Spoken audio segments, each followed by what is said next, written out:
Periyar Maniamma Institute of Science and Technology, Tanjavur. Mechanical engineering with specialization in energy engineering, robotics and industrial automation. மின்சார கட்டண நிர்ணயம் தொடர்பாக பொதுமக்களிடம் கருத்துக்கள் கேட்கப்பட இருக்கிறது. கூடுதல் விவரங்களை எமது செய்தியாளர் பாஸ்கர் வழங்கிட கேட்கலாம்.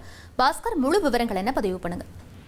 2025 ஜூலை மாதம் மின்சார கட்டணம் என்பது உயர்த்தப்பட்டது. அதன் அடிப்படையில் வருடத்துக்கு ஒரு முறை கட்டணம் உயர்த்துவது தொடர்பாக அவ்வப்போது தமிழ்நாடு மின்சார ஒழுங்குமுறை ஆணையம் அதற்கான வரைவுகளை தயாரித்து ஒழுங்குமுறை தனது கட்டணம் தொடர்பான அதிகாரப்பூர்வமான கணக்குகளை இணையதளத்துல வெளியிடுவாங்க.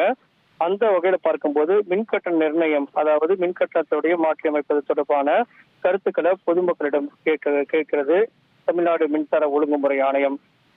பங்குதாரர்கள் மற்றும் பொதுமக்களிடம் கருத்துக்களும் ஆலோசனைகளும் கேட்கப்பட்டு தமிழ்நாடு மின்சார ஒழுங்குமுறை ஆணையம் மின்சார விநியோகத்துக்கான பல ஆண்டு கட்டண நிர்ணயத்தை ஒழுங்குமுறையை மேற்கொள்ளும். அந்த வகையில் தான் இதுக்கான அறிவிப்பு என்பது கடந்த 12ஆம் தேதி வெளியிடப்பட்டது. அதே போல மாநிலத்தினுடைய மின்சார சுமை, அதே நேரத்தில் கட்டணங்கள் மற்றும் வரிகளை நிர்ணயித்து அதற்கான நடைமுறைகளையும் வெளியிட்டிருக்கிறது.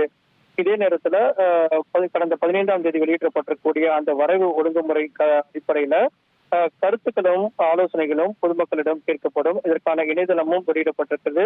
www.terc.tn.gov.in அப்படிங்கிற இணையதளத்தின் மூலமாகவும் கருத்துக்களை தெரிவிக்கலாம். 15 நாட்களுக்குள் ஆணையத்திடம் நேரிலும் கருத்துக்களை சமர்ப்பிக்கலாம் அப்படிங்கிறதா தமிழ்நாடு மின்சார ஒழுங்குமுறை ஆணையத்தினுடைய அதிகாரிகளுடைய தகவலாக இருக்கிறது. அந்த வகையில பார்க்கும்போது மின் கட்டணத்துக்கான நிர்ணயம் தொடர்பான கருத்துக்களை பொதுமக்களிடம் கேட்டு அதன் அடிப்படையில் மின் கட்டணங்களை மாற்றி அமைப்பது, மின் கட்டணத்தை உயர்த்துவது தொடர்பான கருத்துக்கள் அடிப்படையில் முடிவுகளை தமிழ்நாடு ஒழுங்குமுறை ஆணையம் மேற்கொள்ளும்.